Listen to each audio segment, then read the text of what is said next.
하나님께 내게 맡겨진 일이에요. 하나님께서 내게 부탁하신 일이에요.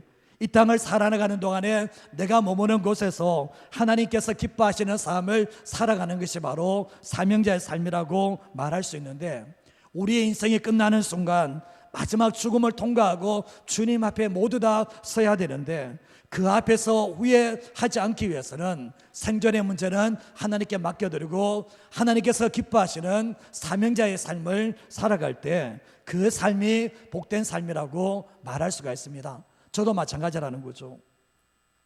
저는 이제 부족하지만 하나님의 말씀을 전하는 설교자의 자리에 있습니다. 제가 완벽한 것도 아니고 여전히 삶을 되돌아보면 부족한 건 천재입니다.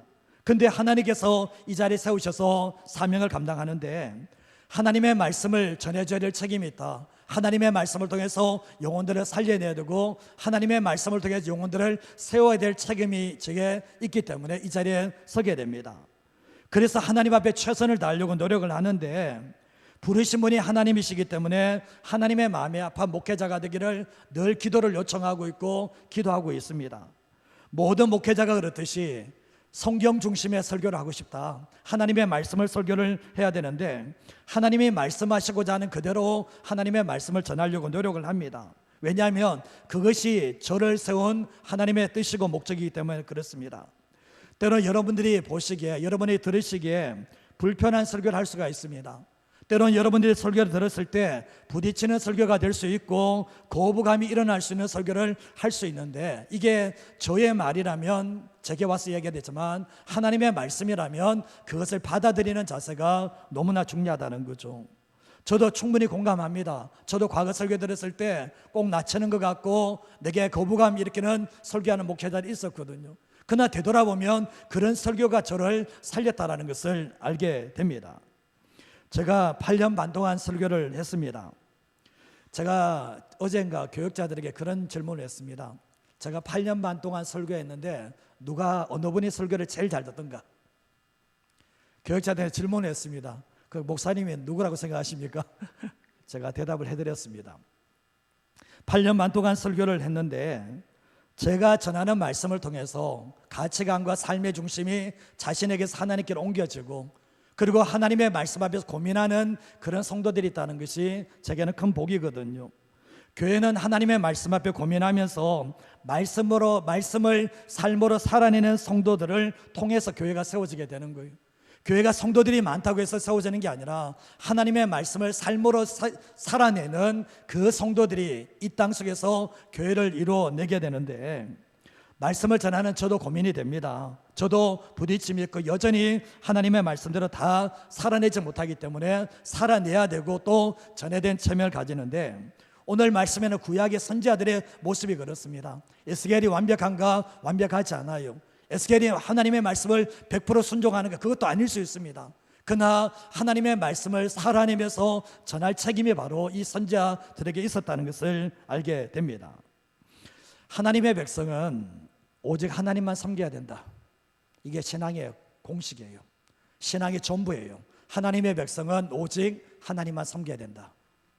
이게 성경이 말하는 겁니다. 하나님께서 유다 백성들에게 원하는 건 너희들이 내가 택한 백성이기 때문에 오직 나만 섬겨라. 그러면 내가 너희들 인생 책임져 줄게. 주님 이게 하시는 말씀이거든요. 근데 하나님의 복을 누리는 방법도, 약속의 가나안 땅에 들어가서 그 복을 누리는 방법도, 약속의 가나안 땅에서 하나님의 백성들은 오직 하나님만 섬기는 삶을 살아갈 때 그 복을 누리게 되지만, 하나님의 백성들이 하나님만 섬기는 것에 실패하는 순간부터 하나님의 징계와 심판이 따른다는 것을 성경은 분명히 말씀을 하고 있습니다. 우리가 신앙생활에 대해 잘못된 확신을 가지시면 안 돼요. 하나님의 백성이기 때문에 죄를 지어도 우상 숭배를 해도 괜찮다. 이건 어디서 나온지 모르겠지만 성경 말씀에 보면 하나님의 백성들이, 우리가 하나님의 백성 되었으니까 죄 지어도 우상 숭배해도 괜찮은 것처럼 살아가는 모습을 보게 되는데, 이게 하나님을 우습게 여기는 태도라는 것을 알게 됩니다.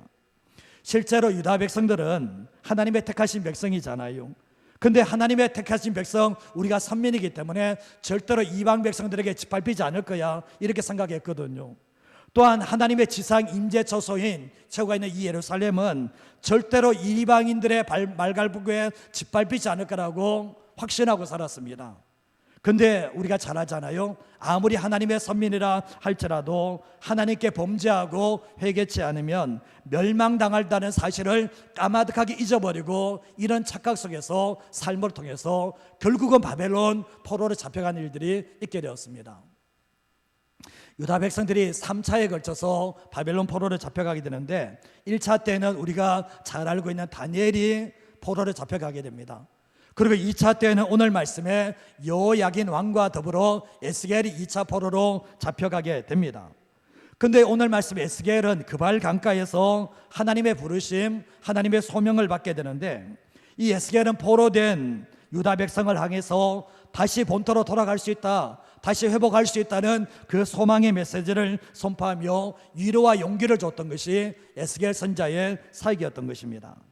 그러나 포로된 지 5년째, 포로돼서 바로 쓰임받은 게 아니라 포로로 잡혀간 지 5년이 지난 후에 30살 때 하나님의 선자로 부름을 받게 되고 22년 동안 사역을 하고 10년 후에 하나님의 부르심을 받게 되었습니다.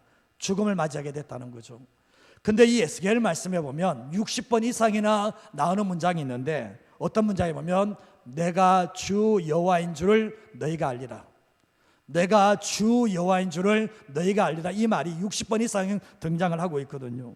왜 이런 말씀을 하시나 보면 포로된 유다 백성들이 하나님이 누구인지를 몰라요. 하나님의 주인인 줄을 알지 못하기 때문에 선지자를 통해서 내가 주 여호와인 줄 너희가 알리라 60번이나 반복해서 이 말씀을 하고 계시거든요. 유다 백성이 나라를 잃고 포로가 된 것은 하나님이 어떤 분이신지 몰랐던 거예요.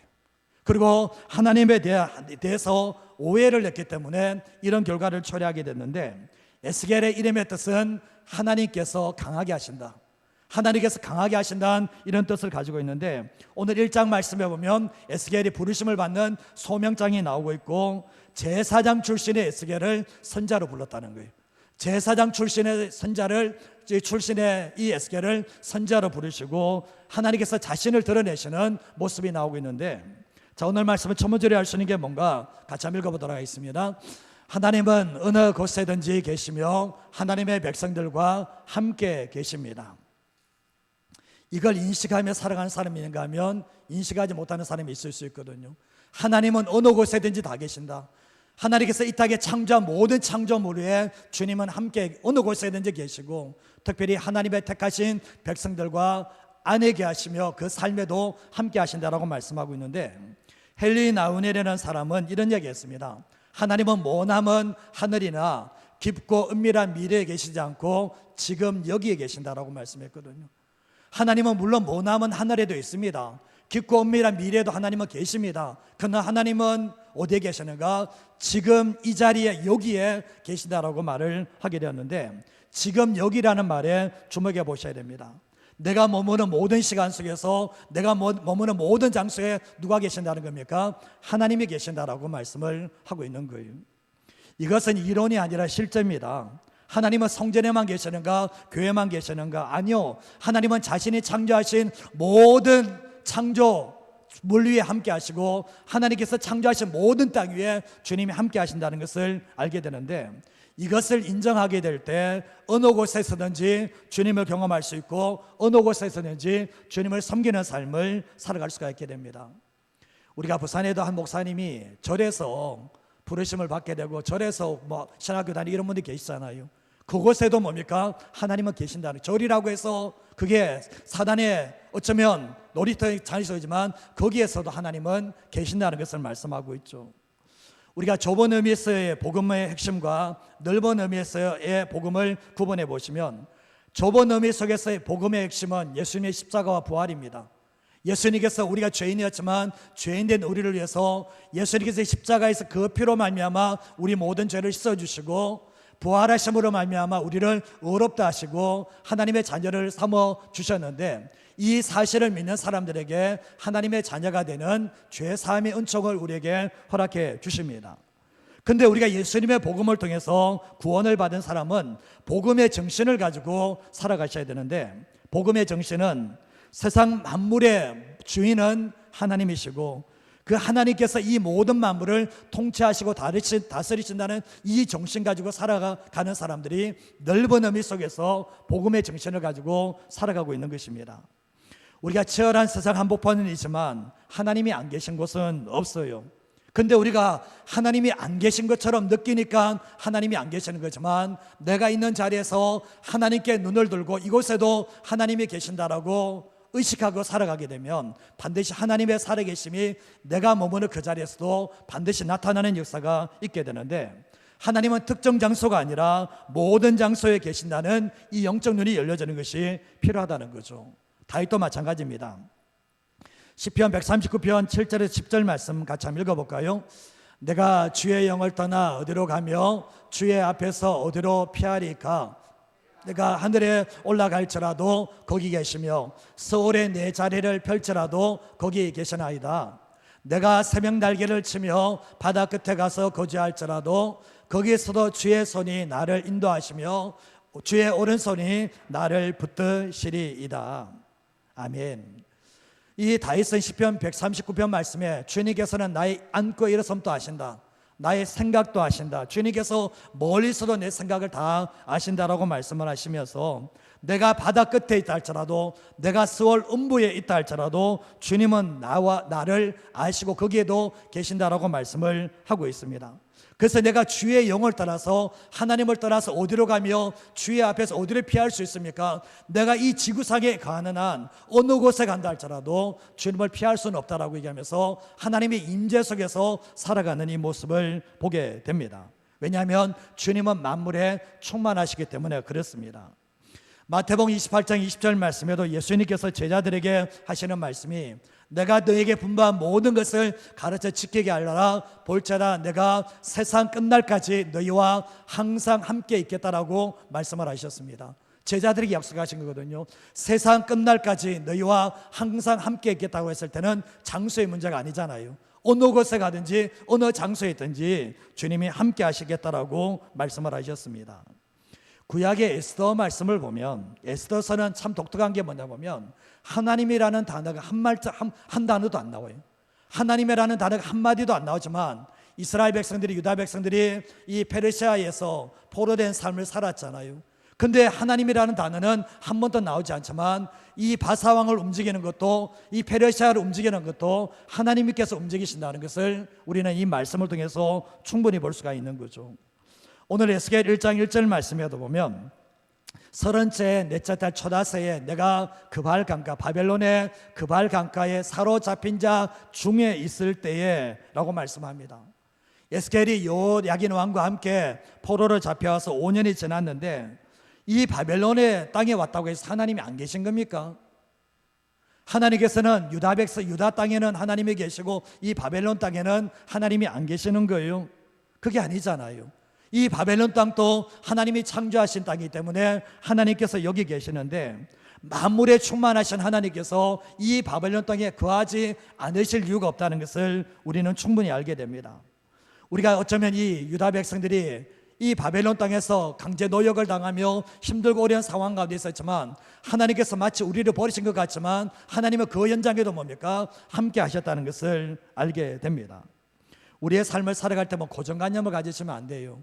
내 삶에 마치 힘들고 어렵고 고난 가운데 있을 때 하나님이 내 삶에 안 계신 것처럼 느껴질 때가 있잖아요. 그때도 잊지 마셔야 될 것은, 하나님께서 예수 믿는 사람들 우리 안에 하나님이 계시고 내가 머무는 모든 현장 속에서 하나님이 계시다는 그 신앙을 가지고 살아가셔야 됩니다. 유다 백성들은 하나님을 버렸잖아요. 하나님을 떠났지만 하나님은 유다 백성을 떠나지 않으셨잖아요. 바벨론 땅에서도 여전히 함께 하셨는데, 다니엘의 세 친구가 풀무불에 던져질 때도 거기에도 주님이 계셨고, 이 다니엘이 사자굴에 던져졌을 때도 거기에도 누가 계셨습니까? 하나님 거기에도 계셨다라는 거죠. 하나님의 백성들이 있는 모든 곳에서 하나님이 계셨다는 것을 알게 되는데, 오늘 말씀에도 보면 에스겔에게도 뭡니까? 에스겔이 정말 이 포로로 잡혀갔는데 무슨 죄가 있습니까? 근데 그 현장 가운데서 하나님이 없는 땅이라고 여길 수 있는 그 땅 가운데서도 뭡니까? 하나님의 모습이 나타나는 놀라운 역사가 일어나는 모습을 보게 됩니다. 출애기 3장 7절에서 8절 말씀에도 보면, 여호와께서 모세를 부르셔서 이제 이스라엘 백성들 애굽 땅에서 구원 탈출하게 만드실 때 여호와께서 모세에게 하시는 말씀이 내가 애굽에 있는 내 백성의 고통을 분명히 뭐라고요? 봤다라는 거예요. 그리고 그들의 감독자의 말 부르짖음을 어떻게 해요? 들었다는 거예요. 그리고 그 근심을 안다는 거예요. 그리고 8절 말씀에 내가 어떻게 합니까? 내려가서 그들의 애굽인의 손에서 건져내어서 약속의 간 땅으로 인도해 주겠다라고 분명히 말씀하고 있습니다. 이스라엘 백성들이 애굽 땅에 있을 때 종노를 할 때 하나님께서 우리를 버리신 거 아니야? 우리가 어떻게 이렇게 삶을 살고 있는 거야? 생각할지 모르지만 애굽 땅에 있을 때도 종노를 할 때도 뭡니까? 하나님께서 함께 하셨다는 것을 분명하게 말씀하고 있습니다. 우리의 삶은 어떻습니까? 우리의 삶을 살아갈 때도 이 그발 강가에 포로 잡혀 사로잡힌 사람들의 이 모습처럼 어쩌면 내 삶이 무너지고 힘들고 주저앉고 싶은 그런 상황 가운데 있는 성도들이 계실 겁니다. 그 상황 가운데 잊지 마셔야 될 게 뭐냐 보면 그 상황 가운데서도 눈을 들어서 하나님을 바라보면 하나님께서 내가 가장 힘들어하는 그 순간 가운데서도 하나님은 여전히 우리를 사랑하시고 여전히 우리에게 관심을 가지시고 함께 하신다는 것을 얼마든지 볼 수가 있게 됩니다.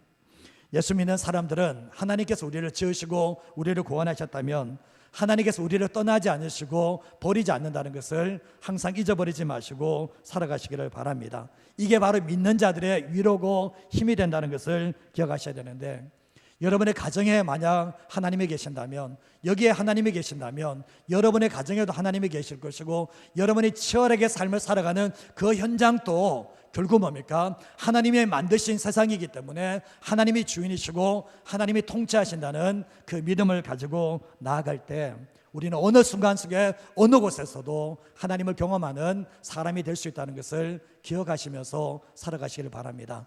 이 자리에서만 하나님을 경험하는 게 아니라 우리가 교회에서만 경험하는 것이 아니라 내 삶의 가정 속에서 내 현장 속에서 하나님을 경험하며 삶을 살아갈 때 하나님이 내 삶의 주인 되시고 하나님만이 나의 유일한 힘이라는 것을 믿으며 살아갈 수 있다는 것을 기억하시면서 살아가는 저와 여러분 되시기를 주님의 이름으로 축복합니다.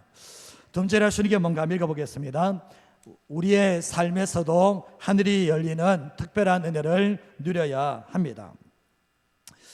우리가 하늘이 열리는 특별한 은혜를 경험해야 된다. 성경에서는 이런 표현이 많이 나옵니다. 하늘이 열렸다, 하늘이 닫혔다, 이런 표현을 하고 있거든요.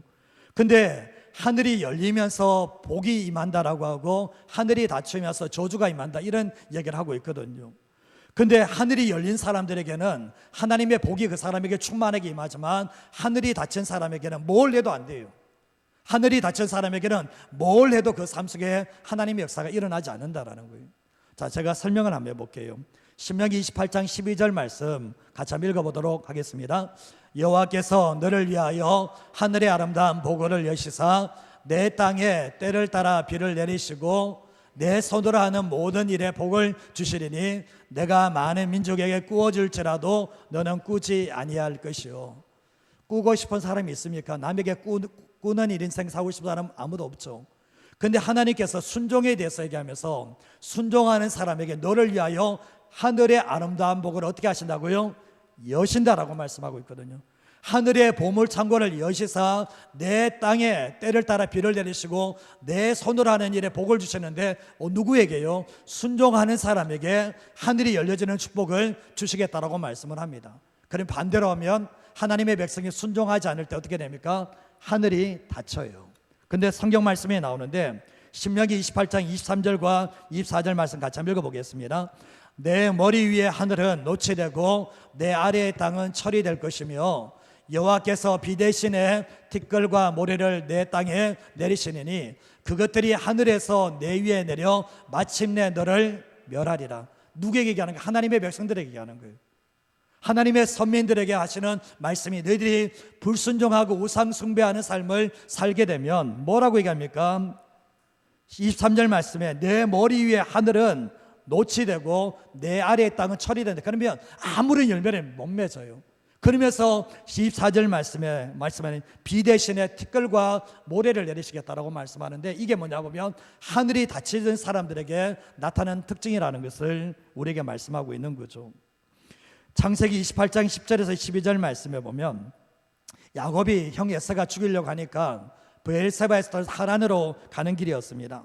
근데 한 곳에 이르러서 이것이 루스 베델이잖아요.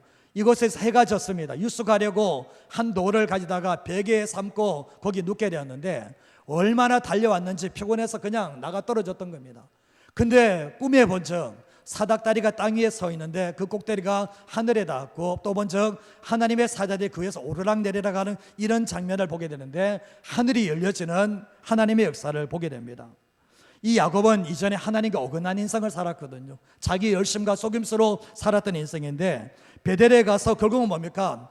정신줄 놓고 그냥 이게 자버렸는데 그 순간에 하나님이 강제적으로 하늘을 여시면서 하셨던 말씀이 뭡니까? 정말 너가 가는 길에 내가 함께 하겠고 내가 돌아오게 해주겠다는 그 약속을 해주게 되면서 이 베델에서 하늘이 열려지는 축복을 경험하고 난 뒤에 더 이상 속임수의 삶을 살고 하나님과 어긋난 삶을 살아가는 게 아니라 하나님과 일치된 삶을 살려고 노력했던 것이 뭐냐 보면 베델에서 하늘이 열려지는 그 축복을 경험하고 이 다윗의 인생이 이 야곱의 인생이 달라지는 역사가 있게 되었습니다. 이 야곱을 하나님이 버리지 않으시고 다시 돌이키게 하기 위해서 하늘을 열어주시고 내려오시는 역사가 있게 되었던 겁니다. 마태복음 3장 16절과 17절 말씀해 보면 예수님께서 세례를 받으실 때 그 물에서 올라오실 때 뭐가 열립니까? 하늘이 열리고 하나님의 성령이 비둘기같이 내려 자기 위에 임하심을 봤다라고 말씀하시면서 또 어디서부터입니까? 하늘로부터 소리가 있어 말씀하시되 이는 내 사랑하는 아들이요 내 기뻐하는 자라고 분명히 말씀을 하고 계십니다. 예수님이 공적인 사역을 시작하실 때 세례 요한으로부터 세례를 받게 되셨는데 물 위에서 올라오실 때 하늘이 열렸다. 물 위에서 올라오실 때 16절 말씀을 보시면 하늘이 열렸고 성령이 내려오셨다. 그리고 하늘로부터 음성이 들렸는데 내 사랑하는 아들 내 기뻐하는 자라 그 소리를 듣게 됩니다. 예수님에게도 뭡니까? 하늘이 열려지는 축복이 있었다는 것을 분명히 말씀하고 있죠. 사도행전 2장 1절에서 2절 말씀에도 보면 오순절 날이 이미 이름에 그들이 다 같이 한 곳에 모였는데 호련히 어디서부터요? 하늘로부터 급하고 강함받던 소리가 있어 그들이 온 집에 가득 했다라고 말씀합니다. 마가의 다락방에서 예수님께서 예루살렘 떠나지 말고 아버지께서 약속하신 기다리라고 했을 때 120명이 마가의 다락방에 앉아서 오로지 10일 동안 기도에만 전념을 하게 됩니다. 기도가 하늘문을 열어요. 기도가 하늘문을 엽니다. 기도를 하지 않으면 하늘문이 닫혀 있어요, 계속. 근데 예수 믿는 사람이 기도하는 순간부터 하늘문이 열리기 시작합니다. 오늘 말씀해 보면 사도행전 말씀에도 120명이 오로지 기도에만 힘썼을 때 하늘문이 열려지면서 예수님에게 성령이 내려오셨던 것처럼 그들에게 성령이 내려오시는 하나님의 놀라운 역사가 있게 됐던 것입니다. 그러면서 성령의 불로 충만해지는 역사가 있게 되었는데 기도가 왜 그렇게 중요한가? 기도는 닫혀진 하늘문을 열게 만드는 것이 바로 기도의 능력인데 기도의 능력을 모르는 사람들은 기도를 안 해요. 그러면 내 삶의 이 하늘이 계속해서 닫혀져 있게 돼요. 그러나 기도하는 순간부터 하늘문이 열려지는 하나님의 역사가 일어남을 보게 됩니다. 사도행전 5장 18절에서 20절 말씀에도 보면 사도들을 잡아다가 옥에 갇혔더니 주의 사자가 밤에 옥문을 열고 끌어내어 이르되 가서 성전에 서서 이 생명의 말씀을 다 백성에게 알리라고 얘기하고 있거든요. 지금 주의 복음을 전하다가 아픈 사람을 치유하다가 옥에 갇혔습니다. 옥에 갇혔는데 주의 사자가 주의 말씀을 따라 순종하며 사명 감당할 때 19절 말씀에 주의 사자가 밤에 옥문을 끌어냈다. 이게 뭡니까? 하늘이 열려버린 거예요. 하늘이 열려지게 되면서 하나님의 천사가 내려오는 그 현장 속에서 내려와서 다시 생명의 말씀을 성전에서 전하라고 말해주는 이 모습을 보게 되는 거죠. 하나님께서 하늘을 여시고 천사들을 파송하셔서 복음에 선신하는 그들을 구원해 주시는 놀라운 역사가 있게 되었던 겁니다. 오늘 에스겔 1장 1절에서 2절 말씀해 보면 34째 달 초 닷새에 내가 그발 강가 사로잡힌 자 중에 있을 때 뭐가 열립니까? 하늘이 열리며 하나님의 모습이 내게 보이는데 여호야긴 왕이 사로잡힌 5년 그달 초닷새에 열려지게 됩니다. 그발 강가에 있을 때 사로잡혀 있을 때 하늘이 열렸다라고 말씀을 하고 있는데 누구에게 열렸는가? 에스겔에게 열린 거예요. 모든 사람에게 다 하늘이 열린 게 아니라 이 에스겔에게 하늘이 열렸는데 어쩌면 에스겔은 가장 이해할 수 없고 나라를 빼앗긴 이 상황 가운데서 어쩌면 이 유다 백성들이 집단적으로 끌려와서 한 곳에 정착하고 있고, 포로로 잡혀오면 어떻게 됩니까? 강제 노역을 하게 되어 있습니다. 강제 노역을 하고 있는 그 상황 가운데서 하늘이 열려지는 역사가 있게 되었던 거죠. 이 에스겔 3장 15절 말씀에 보면 델 아비베라는 게 있거든요. 이 델 아비바는 이 그발 강가와 똑같은 지역입니다. 근데 델 아비비라는 뜻은 파멸의 언덕이라는 뜻을 가지고 있어요. 이 파멸의 언덕 이 자리에서 뭐가 있는가? 하늘이 열려지게 됐는데, 절망의 장소이고 눈물의 장소이고 수치의 장소이지만 거기에서 에스겔이 어떤 사람이었겠습니까? 에스겔이 하나님께 기도하는 사람이고 하나님의 말씀을 붙잡는 사람이고, 그 어려운 가운데서도 하나님만 의지하고 순종하려고 했던 그 사람이었기 때문에 그 자리에서 뭡니까? 가장 힘든 그 자리에서 하늘이 열려지는 하나님의 역사가 있게 되었던 거죠.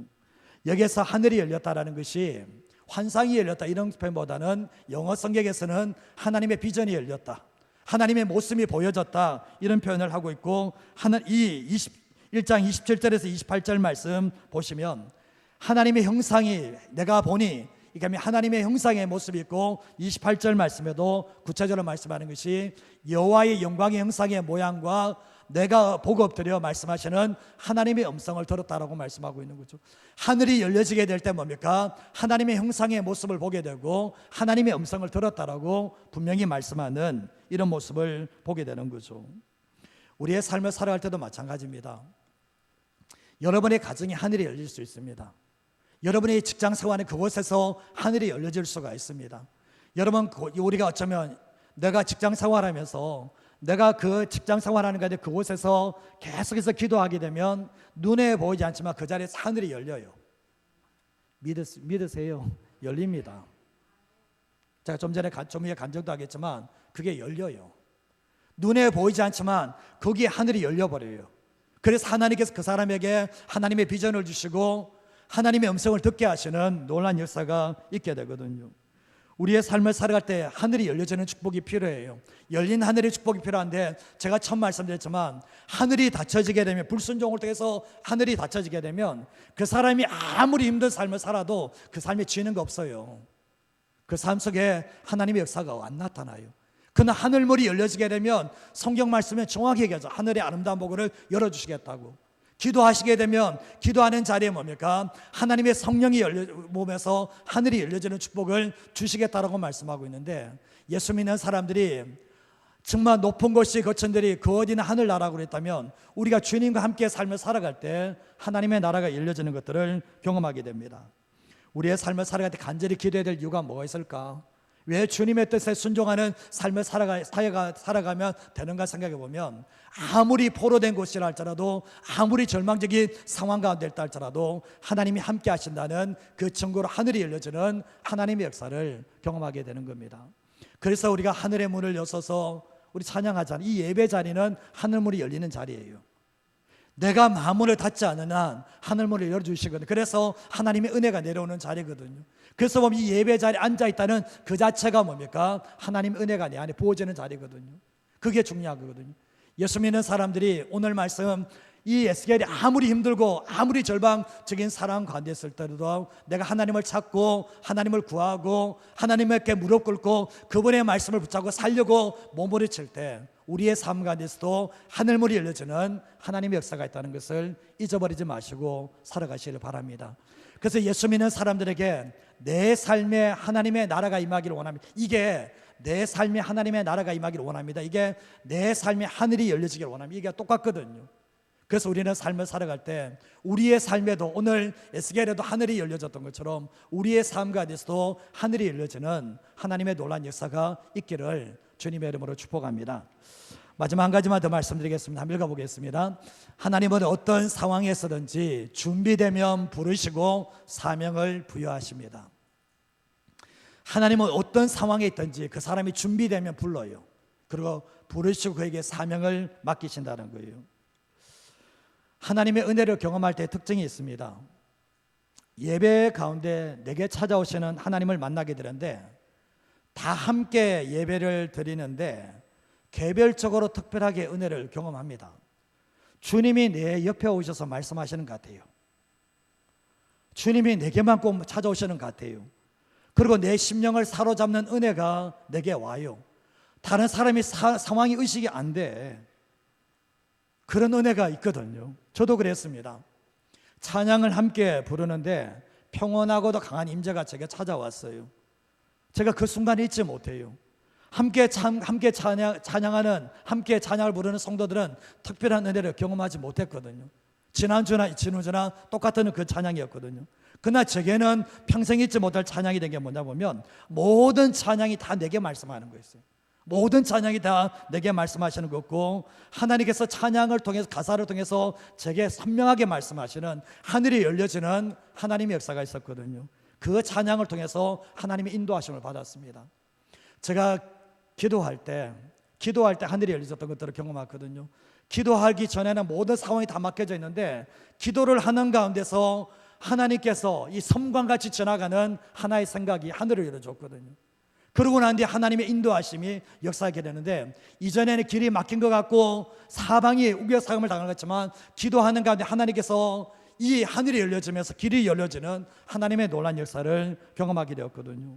이게 바로 우리의 삶에 하나님의 나라가, 하늘이 열린 거예요. 이런 경험이 우리의 삶에 필요하다는 거죠. 내 힘으로 안 되는 것인데 기도하는 가운데, 찬양하는 가운데서 하나님이 역사하심으로 말미암아 일이 풀려지는 것을 경험했을 때, 이게 하나님의 역사가 왔을 때 하늘이 열렸다라는 표현을 선달하는 거예요.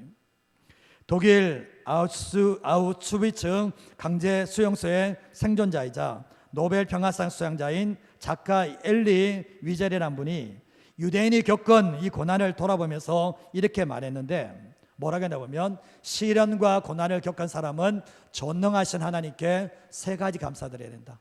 시련과 고난의 현장에 누가 계시는 겁니까? 하나님이 계시잖아요. 그래서 그것을 겪으면서 감사하게 되는데, 첫 번째 감사가 뭐냐? 시련을 이겨낼 수 있도록 힘을 주신 것에 감사하고, 두 번째가 시련을 끝내게 해주신 것 감사하고, 세 번째는 시련 그 자체가 뭐죠? 감사의 요건이 된다는 거죠. 이걸 이해하셔야 돼요. 시련, 고난 자체가 우리에게 감사의 요건이 되는데, 근데 고난은 창조의 비밀을 담고 있고 영원한 가치가 있으며, 어떤 사람에게는 뭡니까? 성장하고 변화할 기회를 가져다는 게 뭡니까? 고난이라는 거예요. 시련이 없는 사람은 성장을 안 해요. 애들도 보면 아프면서 큰다 그러잖아요. 신앙도 뭡니까? 고난과 시련을 통해서 성장하고 변화하는데, 내 삶에 아무런 고난이 없다 이런 사람은 없지만, 내 삶에 고난이 없는 사람은 성장하고 변화할 기회도 없다는 것을 생각하셔야 됩니다. 마르바돈이라는 분이 이런 얘기를 했는데, 세상을 변화시키기 위해서는 성도가 먼저 새로운 사람으로 변화되어야 한다. 우리가 세상을 변화시키라고 우리를 부르셨다면 성도가 먼저 새로운 사람으로 변화가 돼야지 세상을 변화시킬 수 있다는 거예요. 근데 내가 변화되지 않으면 내 주변 세상은 아무것도 안 변해져요. 그러나 내가 변화되는 순간부터 내 주변이 달라지게 되고 내 주변 사람이 구원받는 하나님의 역사가 있게 되는 거죠. 성경에서는 평등이라는 단어는 없습니다. 무슨 단어가 없다고요? 평등이라는 단어는 없어요. 성경에는. 성경에서 공평하다는 뜻은 있어도 평등이라는 단어는 없거든요. 자, 공평하다는 것은 뭡니까? 모든 사람에게 다 똑같다는 거 아니라는 거예요. 자, 한번 되돌아보죠. 열심히 일하는 사람에게 큰 상급을 주는 게 맞습니까? 그게 틀렸습니까? 그게 공평하죠. 열심히 일하는 사람에게 더 상급 주는 게 공평한 거잖아요. 빈둥빈둥 노는 사람에게 상 주는 게 그게 공평한 겁니까?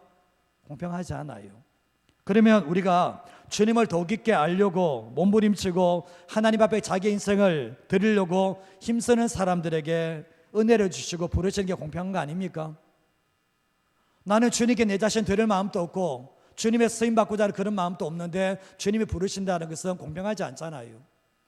그리고 또 되돌아보면 기도하는 사람에게 주님은 더 응답해 주시고 기도하는 사람에게 더 큰 축복 주는 게 공평한 거 아닙니까? 아닌가요? 맞잖아요. 근데 기도 안 하고 그렇게 하는 사람에게 하나님께서 은혜 주시고 응답 주시면 다 기도 안 하잖아요. 그래서 하나님은 공평하다는 게 뭐냐 보면 하나님을 찾는 자들에게 구하고 찾고 두드리는 자에게 주님은 주신다는 게 뭡니까? 그게 하나님은 공평하시다는 것을 이야기하고 있는 거잖아요. 우리가 어른 김장하라는 영화를 보신 분이 계실 건데 인생에 대한, 삶에 대한, 미래에 대한 눈이 열려버렸잖아요. 정말 이분이 얘기했던 게 돈은 똥과 같다. 사실은 눈이 안 열린 사람들이 이런 얘기 못 하거든요. 돈은 똥과 같아서 가지고 있으면 냄새난다, 이런 표현을 해버렸잖아요. 나눠주면 거름이 되어서 많은 사람의 인생을 행복하게 만든다 그러는데, 되돌아보면 신앙인이 인생을 바라보는 관점이 열려지지 않으면 이런 삶을 못 살아내는데, 관점이 열려지게 되면 이런 삶을 살아낼 수 있다는 것을 알게 됩니다. 가만히 되돌아보면 내 삶이 일시적이라는 것, 그리고 영원한 나라에 대한 눈이 열려지게 될 때 이러한 삶을 살아가게 된다는 거죠. 하나님은 다양한 부류의 사람을 부르십니다. 근데 왜 부르시는지 알 길이 없어요. 알 수가 없어요. 그 사람이 대단한 자격이 있어서 부르는 거 아닙니다. 한번 보시면 아무리 대형교회 목사라 할지라도 그 사람이 대단한 자격이 있어서 부르는 거 아니라는 얘기예요. 근데 하나님은 부르실 때는 대부분 다 준비를 시키세요. 훈련을 시키시는데, 근데 제자들은 하나님, 예수님께서 기도하시고 부르시고 난 뒤에 훈련시키지만 대부분의 케이스는 하나님께서 준비시키시고 부르십니다. 모세가 40년 동안 미디안 광야에서 40년 동안 훈련받고 부르시죠. 요셉이 13년 동안 애굽에서 노예 생활하고 제수 생활 훈련받고 난 뒤에 부르시죠. 사용하시죠. 그건 하나님은 뭡니까? 철저하게 훈련받을 수 있는 그러한 시간들을 만드시고 그 훈련을 통과했을 때 하나님이 부르시는 일들이 있게 됩니다. 근데 사람은 다 할 수 없지만 하나님께서는 부르실 때는 이유가 있다는 것을 알게 됩니다. 구원의 부르심, 우리가 이유는 할 수 없지만 부르셨잖아요. 근데 사명으로서의 부르심은, 구원은 일방적인 부르심이라면 사명이라는 것은 그 사람이 하나님 앞에 준비되어졌을 때 그 사람이 하나님의 사명자로 쓰임받을 수 있다는 것을 알게 되는 거죠. 구원받은 성도의 최고의 복은 이게 아닙니다. 구원받은 성도의 최고의 복은 하나님과 동행하는 거예요. 그리고 하나님께 쓰임받는 인생이 되는 거예요. 하나님 나라 위해서 쓰임받는 그 인생이 구원받은 사람의 최고의 복인데, 여러분 돈은 가지고 있어도 그게 내 안에 진짜 만족, 행복을 가져주지 못해요. 그러나 내 삶에 부족하다 할지라도 여호와께서 목자가 되시고 하나님과 동행하는 삶을 살게 되면 행복해요. 그리고 내가 하나님 나라에 쓰임받는 삶을 살아갈 때, 동력하는 사람이 될 때 행복한 삶을 살게 됩니다. 여러분 아무리 모아도 좀 지나면 사람의 마음속에는 욕심이 있어서, 탐심이 있어 그게로 만족하지 못해요. 맞죠? 만족하지 못해요. 부자 재벌에게 했던 말이 당신 만족합니까? 그러니까 만족 못한다는 거예요. 조금만 더 있었으면 좋겠다는 거예요. 그게 사람의 심정이라는 거예요. 그래서 예수 믿지 않는 사람들은 영원한 만족 없다는 거예요. 사실은 예수 믿는 사람들은 또 여기에 빠져들어가면 만족이 없어요. 그러나 주님 안에서 주님과 동행하며 주님께 쓰임받는 삶을 살아갈 때 이 모든 것을 다 덮을 수 있는 행복이 우리에게 찾아온다고 말씀하는 거죠.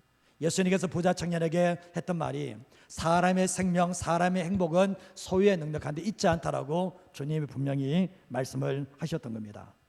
자, 오늘 말씀에 보면 에스겔 1장 3절 말씀에 갈대아 땅 그발 강가에서 여호와의 말씀이 부시의 아들 제사장 나 에스겔에게 뭐라고 임했습니까? 특별히 임하고 여호와의 권능이 내 위에 있었다. 특별히 임했다는 것은 뭡니까? 모든 사람에게 다 임한 것을 특별하고 얘기합니까? 아니잖아요. 그 사람에게만 임할 때 특별히 임했다라고 말씀하고 있는데, 정말 이 그발 강가에 사로잡힌 사람들이 그 많이 있는데 유독 한 사람에게 찾아갑니다. 하나님이 에스겔에게 특별히 임하고 여호와의 권능이 임했다라고 분명히 말씀을 하고 있습니다. 근데 결국 뭡니까? 제사장 출신이 선지자의 부르심을 받게 되는데, 모든 사람에게 하늘이 열린 것이 아니라, 하나님의 모습이 보인 것이 아니라 에스겔에게 하늘이 열려지고 하나님의 비전과 모습이 보였다라고 말씀을 합니다. 하나님은 자신의 사명에 에스겔을 개별적으로 부르시는 장면이 나오죠. 사명은 부담은 있습니다. 그러나 하나님은 신뢰하셨기 때문에 부르기 때문에 사명자는 감사하게 된다라는 거죠. 하나님께서는 모든 사람을 사용하기를 원하시지만 하나님 그렇게 하지 못하세요. 왜 그러냐면 준비가 안 됐거든요. 하나님을 인격적으로 만나야 되고, 하나님이 누구인지를 알아야 되고, 하나님의 아버지의 마음을 오해 없이 알아야 되고, 그리고 오직 하나님만 의지하는 완벽한 그런 것은 아니겠지만 하나님만 의지하는 영적인 존재가 될 때 하나님은 반드시 찾아오십니다. 에스겔이 배경이 좋다고 해서 부르심 받은 겁니까? 그런 거예요. 목사들 다스림 받던가요? 구약성의 엘리 대사장의 아들들이 불량자 아닙니까? 사무엘 아들들이 사무엘처럼 그게 그렇습니까? 배경 좋다고 부르심 받습니까? 아니잖아요. 오늘날 목사들 중에 얼마나 문제 있는 목사들이 많은데요. 그 배경 가지고 부르심 받는 게 아니라는 거예요. 그 가문 가지고 구원받는 게 아니라는 것을 알게 되죠. 보면 배경이 좋게 태어났지만 결국 보면 에스겔은 포로된 그곳에서 어떻게 삶을 살지 모르지만 하나님 앞에 몸부림치고 정말 하나님을 더 가까이 하려고 하고 하나님의 말씀을 붙잡고 기도하는 삶이 됐게 그런 일이 찾아오는 거지 아무런 이유 없이 찾아오는 건 아니라는 얘기예요. 결국 뭡니까? 구원은 받았지만 내가 하나님 앞에 준비되지 않으면 하나님이 나를 못 찾아와요. 내게 특별한 이런 은혜가 임하지 않는다라는 거죠. 성경 말씀에 보면 이스라엘 백성들이 광야길을 걸어갈 때 200만 넘령이 걸어갔거든요. 똑같은 환경이거든요. 똑같은 환경에서 여호수아와 갈렙은 준비가 돼요. 하나님 앞에 준비된 사람이 돼요. 영적인 사람이 되고 아무리 힘들고 어려운 가운데서도 오만불평하지 않아요. 이스라엘 전체가 다 원망불평하는 가운데서도 그쪽 편에 서지 않고 하나님 편에 서요. 영적으로 준비되니까 그렇게 하는 거거든요. 하나님이 어디도 계시고 하나님께서 내 삶을 인도하시는 확신이 있으니까 하나님만 의지하니까 하나님 편에 서니까 나중에 어떻게 됩니까? 이 두 사람만 선발해내요. 너희 두 명만 약속의 가나안 땅에 들어갈 수 있다. 주님 말씀하거든요. 다른 분들이 구원 못 받았다 얘기하는 게 아니라 하나님의 사명자로 모든 사람을 다 쓰기를 원하지만 준비되지 않으면 쓸 수 없다라는 것을 우리에게 말씀하고 계시다는 거죠. 하나님을 경험하게 되면 하나님을 마음에 담아요. 하나님을 경험하면 경험할수록 하나님이 내 마음에 담겨지기 시작하면서 하나님이 내 삶의 중심이 되어버려요. 내 삶의 인생의 주인이 되어버려요. 어느 곳에 가든지 하나님을 의식해요. 이런 삶의 훈련이 필요하거든요. 제가 목회를 29살부터 했습니다. 29살 하면서 대표기도 했습니다.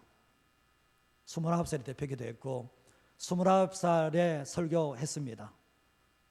그냥 자랑하는 게 아니고요. 아무리 이유 없이 됐다고 생각하십니까?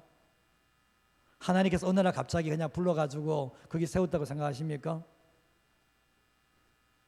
주님은 준비할 시간을 주셨습니다. 정말 완전히 이 바벨론 그발 강가에서 인생 포기한 것처럼 지냈던 적이 있거든요. 사역의 길로 가실 때 아무리 신학을 해도 준비가 안 되면 못 써요. 우리의 삶을 살아갈 때도 그렇습니다. 하나님 앞에서 나를 써달라고 진짜 써달라고 정말 쓰임받기를 원하는 영혼이 있다면요. 제가 서울 온누리교회에서 찬양 집회할 때 그 서가지고 주님 좀 나 좀 써달라고 울었던 적이 있습니다. 이전에는 전혀 이런 거 안 했거든요. 근데 주님께 쓰임받는 그런 마음이 온 거예요. 하나님께 내가 준비가 안 됐는데 주님께 쓰임받고 싶은 그런 마음이 온 거예요. 정말 예수 믿는 사람이 뭐가 행복할까요? 오늘 그 밤까지 다 포로 잡힌 사람들에게 뭐가 진짜 행복할까요? 주님이 행복이 되는 것이고 주님 앞에 준비된 영혼 돼서 하나님께 쓰임받는 것이 정말 행복한 인생이라는 것을 오늘 이 에스겔을 통해서 충분히 보여주고 있다는 거죠. 우리가 마지막 구절인데 베드로전서 2장 9절 말씀 같이 한번 읽어보겠습니다. 그러나 너희는 택하신 족속이요 왕같은 제사장들이요 거룩한 나라요 그의 소유된 백성이니 이는 너희를 어두운 데서 불러내 그의 귀한 빛에 들어가게 하시니 아름다운 덕을 선포하게 하려 하심이라. 택하신 족속, 저도 맞고 여러분 맞죠? 왕같은 제사장, 저도 왕같은 제사장, 여러분도 왕같은 제사장이죠? 똑같습니다. 똑같은데 어떤 사람은 예수님을 드러내는 하나님의 이름을 드러내는 하나님의 나라를 세워나가는 사람이 될 수 있고 어떤 사람은 그렇게 삶을 살지 못합니다. 이유는 하나님께 있는 게 아닙니다. 이유는 하나님께 있는 게 아니라 내게 있는 거예요. 내가 준비가 안 되니까. 고난을 통해서 준비시키고 삶을 통해서 그렇게 준비시키는데도 그렇게 미꾸라지 빠져나가시 그래 빠져나가니까 하나님도 어쩔 수 없이 안 쓰는 게 아니라 못 쓰는 거예요. 사실은 그게 아쉬운 거예요. 제가 이번 주부터 이제 훈련을 시작합니다. 훈련을 시작하는데 아는 거하고 다른 사람 가르칠 수 있는 건 다릅니다. 아는 거하고 가르치는 게 다르거든요. 제가 이제 참 부러운 것 중에 하나가 커피숍에 이렇게 가면요, 성도님들이 1대1 제자교육처럼 한 번은 가르치고 한 번은 이런 거 보면요, 정말 제가 유심하게 봅니다. 대단하구나. 정말 대단하구나. 저 사람은 저렇게라도 한 영혼 살려내기 위해서 정말 몸부림치는구나. 그러나 그 책을 그분이 다 숙달을 다 익힌 거예요. 그걸 가르치는 거거든요. 저도 그렇습니다. 우리 교회 성도님들이 훈련을 중요시하게 이렇게 훈련되지 않으면 다른 사람에게 못 가르쳐요. 그리고 다른 사람을 영적으로 세워주는 일을 그를 못한다는 거예요. 우리의 중요한 사명이 뭡니까? 영혼 살려내는 거잖아요. 그리고 영혼 세워내는 거잖아요. 그 사명을 통해서 우리가 부르심 받았다면, 오늘 이 에스겔이 준비가 안 됐다면 하나님이 부르실 이유가 없죠. 하나님이 준비가 되니까 부르잖아요. 직장 생활 해보다 그렇지 않습니까? 내가 전혀 준비가 안 됐는데 누가 나를 부른다는 거예요. 내가 준비가 되면 부른 것처럼 하나님의 나라의 원리도 내가 하나님의 말씀으로 철저하게 준비된 사람이 하나님께 쓰임받는다는 것을 기억하시면서 살아가는 하나님의 역사가 있게 되었으면 합니다. 우리가 매일 아침에 기도하는 거, 큐티 말씀 보는 거, 이거 다 준비거든요. 하나님의 말씀이 내 삶에서 각인되지 만드는 작업이거든요. 이런 작업을 통해서 그 내면 안에 쌓여지는 게 있으면 어느 순간에 하나님이 드러내시는 역사가 있게 됩니다. 저는 우리 성도님들이 삶이 잘 되는 것도 잘 됐으면 좋겠어요. 그러나 그보다 더 중요한 것이 하나님과 동행하면서 하나님께 쓰임받는 그 행복을, 동력하는 행복을 누리면서 살아가는 우리 모든 성도 되시기를 주님의 이름으로 축복드립니다. 이제 같이 찬양하고 함께 기도하겠는데, 우리 함께 기도에 함께 찬양하도록 하겠습니다.